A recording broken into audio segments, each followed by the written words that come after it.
আজকে আপনাদের জন্য এনেছি একদম পেট ফাটানো রেসিপি, যা খেলে পেট না ফাটলেও হাসি নিশ্চয় আসবে। নাম তার তেল ছাড়া ঝাঁকি চালের জাদু। নাম তার তেল ছাড়া ঝাঁকি চালের জাদু। প্রথমে যে চালটা আমরা ভাত বানাতে ব্যবহার করি সেই চালই শুকনো করে ভেজে নিয়েছি তেল ছাড়াই, মানে ডায়েট ফ্রেন্ডলি, গরিব ফ্রেন্ডলি আর অলস মানুষদের জন্য একেবারে আদর্শ। তারপর কুচি কুচি করে পেঁয়াজ কাঁচামরিচ দিয়ে দিলাম। ভাবছেন এত কাঁচামরিচ দিয়ে কি আমি যুদ্ধ করতে যাচ্ছি? না, এটা হলো সুগন্ধি বোমা। তারপর যোগ করা হলো 1 চিমটি লবণ, ঠিক 1 চিমটিই, কিন্তু বেশি হলে আত্মা ছুটে যাবে। আর সবচেয়ে বড়, সরিষার তেল, যে তেল গায়ে মাখলে হিরো সাজা যায় আর ভাতের সঙ্গে মেশালে হিরোইন খুশি হয়।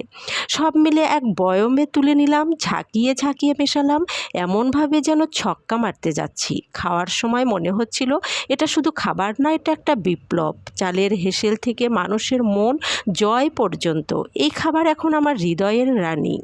যারা এখনও ভাবছেন এটা কি রেসিপি, তারা বুঝে রাখুন, এটা হলো এক্সট্রা ক্লাসিক সেলিটারি সুপার টেস্টি টাইম পাস তেল ছাড়া চাল।